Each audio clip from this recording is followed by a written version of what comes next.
Nous sommes cette semaine, mes pirates adorés, dans la formation sur l'attachement, comment profiter de l'attachement de votre conjoint pour récupérer votre couple et pour passer en phase 4, la meilleure des phases, la phase de grande intimité.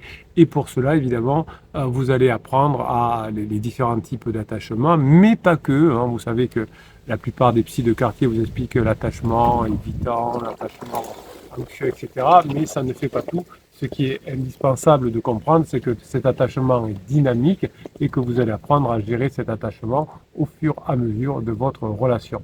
Cette théorie de l'attachement qui est un peu aujourd'hui galvaudée, dépassée, date des années 50 avec John Bowlby qui avait permis de comprendre comment fonctionnait cette théorie.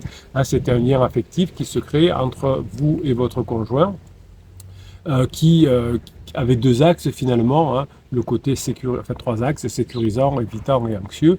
L'enfant a un attachement envers sa maman ou son papa, et dans les situations de stress ou de danger, cette situation peut changer. Donc vous, c'est pareil, vous avez une figure d'attachement qui est votre conjoint, et quand votre conjoint a voulu un petit peu se séparer, a fait sa crise, etc., vous vous êtes senti en stress et en danger, et vous avez manifesté des signaux d'appel qui ne sont pas les bons dans le couple, évidemment, comme des pleurs, des sourires, des regards pour attirer l'attention et le réconfort de sa figure d'attachement. Souvent, vous me dites, je manque de tendresse, et vous avez une formation sur la tendresse qui est sortie. Les formations, les 150 formations, vous les retrouvez en descriptif de cette vidéo, et vous avez compris que souvent, quand votre conjoint est en crise, vous allez vous comporter comme votre conjoint, finalement, comme un enfant. Vous allez essayer d'être gentil, évidemment ça ne marche pas, et vous allez devenir prévisible, tiède, chiant, entre guillemets, et vous allez montrer à votre conjoint que vous êtes un bon garçon ou une bonne fille, mais ce n'est pas ce que cherche votre conjoint pendant une crise. Vous allez devenir inconsistant si vous êtes trop gentil, et vous allez avoir finalement votre conjoint qui va s'éloigner, qui va soit devenir négligent envers vous parce que vous n'êtes pas très attaché à lui ou à elle, entre guillemets, et que vous voulez vraiment diminuer votre souffrance. Votre conjoint va pouvoir d'ailleurs se comporter de façon abusive avec vous, puisque quand vous vous comportez comme un enfant, votre conjoint peut se comporter comme un parent, en disant je veux te voir maintenant pour parler de ça dans tel lieu. Donc finalement tout ça ne fait qu'on ne peut pas revenir en couple. La vie est faite d'une série de séparations et de retrouvailles dès la plus tendre enfance. Maman va travailler, papa va travailler, on se sépare et c'est dur. Et effectivement, quand l'enfant va bien, eh bien, il va avoir un attachement sécurisant. Mais vous, quand votre conjoint, évidemment, est évitant ou ambivalent avec vous, des fois ça va ou ça va pas, vous allez rentrer en mode survie, en mode panique, et vous allez faire des erreurs. Ça va aller de la détresse modérée à des détresses très importantes. On voit des personnes qui mettent fin à leur jour quand l'attachement, évidemment, de leur conjoint est trop évitant. Vous pouvez aussi comprendre que vos enfants vont être perturbés par le changement de comportement de votre conjoint. Vos enfants ont besoin d'un attachement sécure par rapport à vous et par rapport à votre conjoint. Votre conjoint n'est peut-être pas pour le moment capable de lui donner un attachement fort, et votre conjoint et vos enfants peuvent en souffrir. Souvent, pendant la crise, votre conjoint va donner un attachement désorganisé, avec des comportements contradictoires, confus, désorientés, et la peur de votre conjoint pendant sa crise va créer des traumatismes chez vos enfants, comme ça crée un traumatisme chez vous. Évidemment, le partenaire romantique, votre conjoint, a été votre nouvelle figure d'attachement qui a rempli les mêmes fonctions de sécurité, de soutien, de réconfort que votre papa ou que votre maman. Et donc, quand votre conjoint traverse sa crise et que vous pensez que votre conjoint va se séparer parce qu'il vous a fait un déclaratif « je t'aime plus, c'est fini, je ne reviendrai pas », vous pouvez paniquer. Au contraire, de la panique, quand vous devenez un pirate, quand vous vous formez, eh bien, vous voyez que finalement, vous allez vous améliorer petit à petit, et vous allez devenir, pour votre conjoint, grâce aux formations, plus sécurisant, moins anxieux, évidemment moins évitant. Vous allez arrêter les bêtises du « moi je te suis », qui va faire croire à votre conjoint que vous êtes désorganisé. Vous allez éviter le silence radio qui va faire croire à votre conjoint que vous êtes évident, et vous allez montrer à votre conjoint par un contact régulier, que vous êtes maintenant sécure et que vous entraînez chez votre conjoint une faible anxiété, un faible évitement, puisque vous allez apporter les besoins à votre conjoint. Donc pour cela, ça va passer par une image positive de vous-même qui va se renforcer au fur et à mesure des formations. Vous allez apprendre au fur et à mesure des formations à exprimer vos émotions, à montrer que votre partenaire peut avoir confiance en vous. Vous allez apprendre à soutenir votre partenaire, vous allez apprendre à résoudre les conflits de façon constructive et votre relation va à nouveau devenir stable, satisfaisante et durable car vous répondrez aux besoins de votre conjoint. À la différence de la phase de sécurisation qui était ennuyeuse, vous allez avoir une figure d'attachement qui va être beaucoup plus forte pour votre conjoint car vous allez apporter vraiment des moments agréables avec votre conjoint. Fini l'anxiété, fini les disputes, fini les conflits. Votre conjoint va redevenir tiède puis chaud avec vous, puisque pour l'instant peut-être c'est très froid entre vous. Votre conjoint aura besoin d'aller voir un pansement parce qu'il y a trop de stress avec vous, hein, c'est trop compliqué. Et grâce à votre travail sur vous, vous allez transformer l'attachement désorganisé de votre conjoint qui est lié à de l'anxiété et de l'évitement. Vous allez petit à petit changer la répulsion en attraction, changer la rupture en fusion. Votre conjoint, évidemment, pendant sa crise, va manifester, notamment si c'est une crise existentielle, notamment la crise de la quarantaine, va manifester de la confusion, de la peur de vieillir et de la colère parfois par rapport au fait qu'il n'a pas réussi à faire ce qu'il voulait pendant toute une phase, et ça va se transformer par une violence psychologique et physique envers vous, hein, évidemment, mais aussi parfois envers ses propres enfants. Et pendant quelques mois, vous allez traverser une relation chaotique, douloureuse, destructive, c'est la phase où votre conjoint va aller voir si l'herbe n'est pas plus verte ailleurs, c'est la phase d'exploration, et ensuite vous allez évidemment connaître beaucoup plus de rapprochement avec votre conjoint, et tout ça va faire que finalement vous allez comprendre de façon majeure que votre conjoint a des besoins fondamentaux qui évoluent au fur et à mesure de l'âge, mais aussi de votre relation. Et vous allez comprendre dans cette formation, notamment sur comment profiter de l'attachement de votre conjoint pour venir ensemble, que votre conjoint est un être humain, qu'il a des motivations, qu'il a des émotions, qui sous-tendent des comportements qui changent. Et vous allez apprendre à vous adapter à ces différences, à ces changements, pour être à nouveau épanoui dans votre couple et pour avoir les bonnes stratégies pour être heureux dans votre couple, évidemment. Ce que vous apprendrez dans cette formation, c'est que les êtres humains sont des êtres sociaux qui ont besoin de se sentir appartenir à des groupes, de partager des valeurs, des normes, des croyances, des symboles. Et quand vous allez changer les symboles, les normes et les croyances de votre couple, il va passer d'une phase difficile, la phase d'exploration, à la phase agréable, la phase définitive, qui est la phase de grande intimité. En réalité, on trouve les mêmes figures d'attachement dans tous les groupes sociaux. Dans tous les groupes sociaux, on va trouver un besoin de sécurité, de soutien, de réconfort. Le groupe social, le couple, va amener de la sécurité, du soutien, de réconfort jusqu'à la phase d'exploration. Quand vous êtes au travail, par exemple, aujourd'hui, on sait que pour être performant au travail, pour être bien, il faut que vous vous sentiez dans votre travail en sécurité, avec du soutien et du réconfort. S'il y a trop de stress ou de menaces, ça ne fonctionne pas.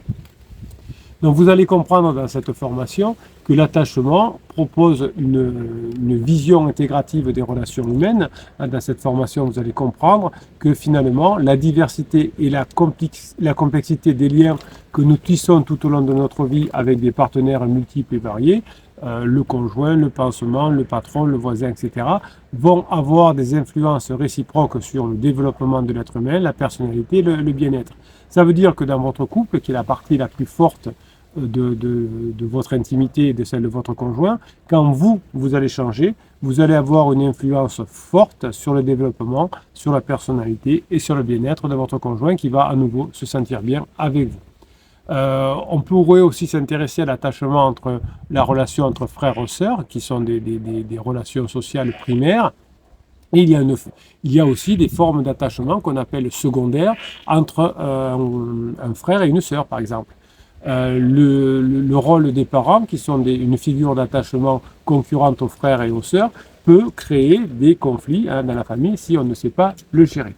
Les frères et les sœurs peuvent être des modèles de confidents, des complices et des soutiens, mais aussi des sources de stress, de jalousie et de rejet selon les circonstances. C'est pareil dans les relations amicales, qui sont des relations volontaires, des relations choisies, hein, qui ne sont pas sur la famille, qui sont basées sur l'affinité, sur la réciprocité, sur la confiance et sur le partage. Eh bien, les amis peuvent être parfois des figures d'attachement alternatives, ce qui peut arriver à votre conjoint qui, pendant sa crise existentielle, va se rapprocher de groupes d'amis déviants, hein, souvent des personnes en train de divorcer ou qui ont divorcé, etc. Ces figures d'attachement alternatives vont leur faire du bien car ils verront que ce sont des personnes qui sont totalement imparfaites et ça les rassurera par rapport à eux. Évidemment, les amis, hein, notamment dans les phases de crise existentielle comme la crise d'adolescence, vont donner un réconfort différent des parents pendant la crise de l'adolescence et pendant la crise de couple, les amis vont donner des figures d'attachement différents des parents évidemment, mais de vous aussi. Les amis peuvent être des sources de stimulation, de plaisir, de croissance, mais aussi de déception, de trahison et selon les situations. On peut avoir même des théories de l'attachement et des formes d'attachement dans les relations professionnelles. C'est pour ça que lors d'un licenciement, lors d'un départ à la retraite, il y a des personnes qui peuvent être en dépression, hein, puisque l'attachement qu'ils avaient à leurs collègues de bureau, à leurs clients, à leur travail, subitement eh bien, se trouve anéanti. Évidemment, dans le monde professionnel, c'est pour ça que la crise existentielle arrive en dernier dans le monde professionnel pour votre conjoint. Ce sont des relations contractuelles régulées basées sur la compétence, la performance, la coopération, la reconnaissance. Donc il y a plein de filtres qui fait que les collègues, les supérieurs, les clients ne voient pas tout de suite la crise de votre conjoint ou en tout cas n'en souffrent pas tout de suite. Donc finalement, le milieu professionnel procure une sécurité et un soutien spécifique. Et c'est pour ça que parfois, votre conjoint en crise va passer beaucoup de temps à son travail pendant sa crise existentielle, car il va se sentir en sécurité, alors qu'avec vous, pour l'instant, il se sent stressé et en insécurité. Mais parfois, les sources de travail professionnel, évidemment, vont être le fait de frustration, de conflits, d'échecs selon les enjeux. Évidemment, les relations collectives identitaires basées sur l'appartenance, la solidarité, la loyauté, la fierté, les religions, les sectes et ces trucs comme ça, peuvent être... Je ne mélange pas les religions et les sectes, évidemment, vous avez compris. Mais certaines sectes vont donner du confort à des personnes, notamment en crise, qui sont perdues, en leur faisant croire qu'il y a une cohésion, une continuité, mais ça va créer des problèmes, évidemment, puisque les sectes ne font pas ça pour aider les personnes, mais pour satisfaire un gourou, pour prendre de l'argent, pour créer des formes d'abonnement. Vous savez que dans les sectes, on vous demande un pourcentage de votre salaire, un peu comme l'État d'ailleurs, l'État est une secte. Et donc, on va être attaché, on va se sentir protégé par la secte, mais évidemment, ça finit mal aussi les relations sectaires, car ce n'est pas des relations pérennes, car au bout d'un moment, évidemment, on s'aperçoit que la personne abuse de nous, qu'elle nous prend l'argent tous les mois de façon régulière, et que finalement, il n'y a pas de contrepartie. Mais à un moment donné, votre conjoint peut tomber dans une forme sectaire, effectivement, pour se sentir protégé. Et vous d'ailleurs, si vous ne faites pas attention, vous pourriez aussi avoir un besoin de réconfort. Alors évidemment, ici, dans la team, la famille des pirates, on est anti-sectaire et à l'opposé d'une secte, hein, c'est-à-dire qu'il n'y a aucun revenu, entre guillemets, tous les mois, on vous donne pas d'abonnement ou je ne sais quoi. Là, si vous avez besoin d'acheter une formation, vous achetez une formation, c'est un produit que vous allez mettre en application. Et évidemment, on vous met en garde contre tout ce qui peut être sectaire avec des choses qui ne sont pas, qui sont stressantes à long terme. Mais faites attention parce que quand votre conjoint est en difficulté, il peut être récupéré par des groupes sectaires ou identitaires. Hein. Vous racontez souvent dans les formations qu'un conjoint qui va mal va rejoindre le féminisme ou le masculinisme ou je ne sais trop quoi, qui peut faire que finalement votre conjoint va être encore plus mal plus tard. Votre relation avec votre conjoint va devenir dynamique, positive, évolutive, adaptable. Le but, c'est que vous puissiez revenir ensemble, c'est pas que vous restiez dans une incertitude, et toutes les contraintes, toutes les opportunités que vous allez avoir, vous allez pouvoir les améliorer. Vous allez utiliser évidemment ce qu'on appelle les neurosciences interpersonnelles qui permettent un éclairage nouveau en montrant concrètement les processus cérébraux qui sont liés à l'attachement. Dans la formation, vous apprendrez avec les neurosciences interpersonnelles qui utilisent les RMF, les EEG, les TMS, enfin tous ces outils qui permettent de comprendre ce qui se passe dans le cerveau. Eh bien, toutes ces nouvelles techniques vont vous permettre de mettre en évidence des processus cérébraux qui vont vous démontrer cet attachement en montrant comment le cerveau réagit aux signaux d'attachement, aux signaux de séparation et de retrouvailles. Plus vous allez apprendre comment fonctionne votre cerveau, plus vous allez apprendre comment fonctionne le cerveau de votre conjoint, plus vous allez apprendre pourquoi votre conjoint est évitant ou anxieux, plus vous allez vous rapprocher rapidement. Vous apprenez au fur et à mesure des formations que le cerveau, par exemple, des personnes sécures, celui que vous travaillez actuellement à force de mettre en place les formations, va développer chez vous des zones liées à la récompense, au plaisir, à la motivation, notamment le striatum ventral, le cortex orbitofrontal, le cortex singulaire antérieur. Lorsque vous allez travailler sur vous et que votre conjoint va vous voir, eh bien son visage va changer. Lorsque votre conjoint va vous sentir que vous avez changé, que vous êtes beaucoup plus vous dans quelque chose de sécurisant pour votre conjoint va recevoir à nouveau un soutien et ce soutien est nécessaire pour votre conjoint qui est devenu insécure et vous allez devenir à nouveau une source de satisfaction et de bien-être pour votre conjoint face à son insécurité. Les personnes anxieuses, en revanche, pendant une crise existentielle notamment, ont beaucoup de douleurs et c'est plutôt l'amygdale, l'insula et le cortex singulaire postérieur qui vont à fond chez votre conjoint. Vous d'ailleurs, quand vous vous sentez rejeté, vous allez avoir plutôt ce fonctionnement de l'amygdale et de l'insula qui va vous faire souffrir. Et lorsque vous allez travailler sur votre côté sécure au fur et à mesure des formations, évidemment, vous allez recevoir un soutien des autres pirates évidemment, mais un soutien des connaissances que vous apprenez, et là vous allez pouvoir vous reconnecter à votre orbitofrontal, à votre singulaire antérieur. Évidemment, la peur, la colère de votre conjoint va faire que votre conjoint va se sentir menacé et en souffrance, et qu'elle va s'éloigner de vous.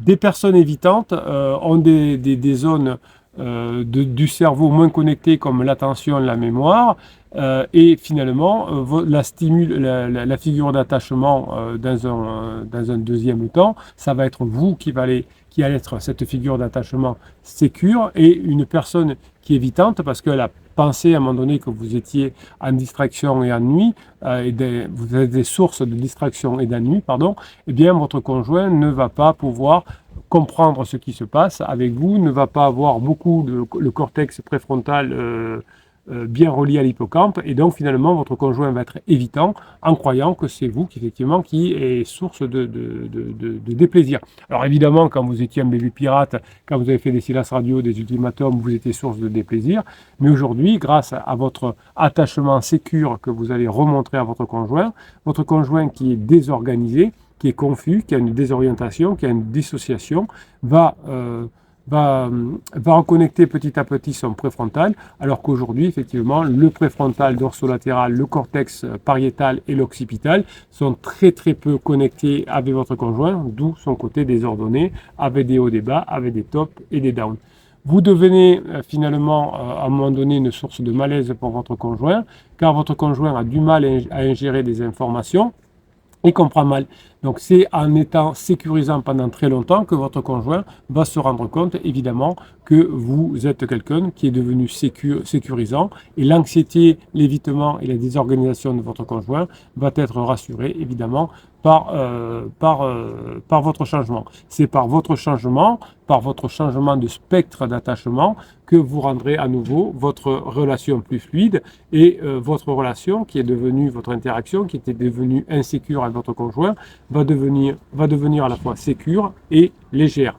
Évidemment, vous avez compris que les styles d'attachement ne sont pas fixes et stables et homogènes toute notre vie. Peut-être que vos enfants étaient encore aujourd'hui, il y a quelques mois, dans un style d'attachement sécure, mais suite à la crise de votre conjoint, vos enfants sont devenus anxieux, par exemple, et ça se retrouve à l'école. Peut-être que vous étiez aussi sécurisé pendant la phase de sécurisation, mais qu'aujourd'hui vous êtes devenu anxieux. Peut-être que votre conjoint est devenu évitant. Donc vous voyez que tous ces styles changent, et ça c'est une bonne nouvelle. Votre conjoint aujourd'hui est évitant et anxieux par rapport à vous. Eh bien, il va redevenir attaché à vous de façon sécure grâce à votre changement. Et ça, le changement, ça passe par une formation, par un apprentissage, par un bien-être. Et vous allez voir que la première personne qui va bénéficier de la formation sur l'attachement, c'est vous, parce que vous allez vous sentir mieux. Ensuite, ce sera vos enfants. Ensuite, ce sera au travail. Et au fur et à mesure que votre conjoint va sortir de sa torpeur, vous serez à nouveau sa figure de sécurité. Et vous aurez la phrase magique quand vous serez revenus ensemble. Heureusement que tu as été fort, parce que je ne sais pas où j'en serai aujourd'hui. Je faisais n'importe quoi. Et ça, c'est la belle récompense. Non seulement vous êtes mieux dans votre vie, vous êtes en phase 4, mais vous avez ce très beau compliment. Je vous souhaite la journée que vous méritez, mes pirates adorés. Je vous kiffe et je vous kiffe grave.